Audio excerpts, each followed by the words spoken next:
Raja Antasena langkat dan kula Dimas Nyaki ora ngira babar pisan iraman kowe nyate becik jarane bukti kelawan wong tuwa nang carane kurang prayoga inggih wong papan nuwun pangapunten Prabu Kuntajiwa balene Praja Ngastina nganggo Banten jangkane Bathara sing angka 4 Bratayuda Jaya binangun mula aja ngiki mangsa delak wanci mundhak kurang prayoga kedadiane iraman wonten jawu sing semelih rasamu kandhanono kadang-kadangmu kabeh kodrat ora ana diwiradat Joko kudu jumangkah wong nganggur bakal mesti mundur wong milih bakal balekke wong milih bakal balekke wong lirike kudu nyeroke inggih wong kang sampe kuwi dina iki ayo padha nyuwun marang panguwasane Bathara ora ngira babar pisan lara pengarep kamulyan ketemu mburi kanthi waca napa wahyu wujude wahyu mau aji narantaka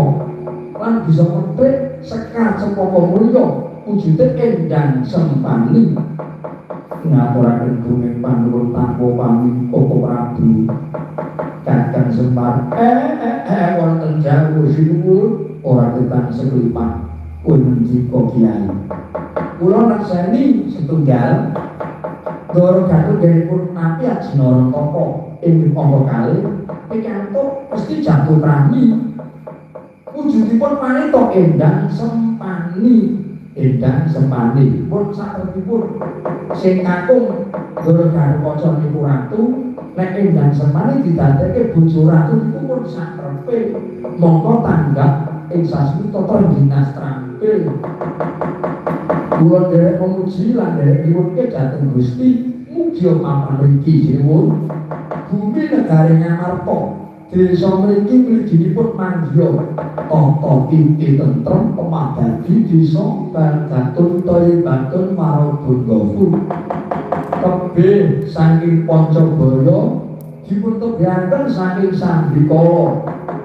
Buddha lan Pangrencana dawuhane jagat Doro darane jagat banyune samudra sampun ngantos dumugi wonten papan mriki ingkang peteng kabehan babar pemadang ingkang ganjil dados jangkep mugi-mugi babar sulak pemadang dayani swasana ingkang tata titi lan tentrem pramila purnane ngatur slamet sing nanggap slamet sing ditanggap slamet sing padha bersani rahayu tansah pinanggih durga mendak kala sirna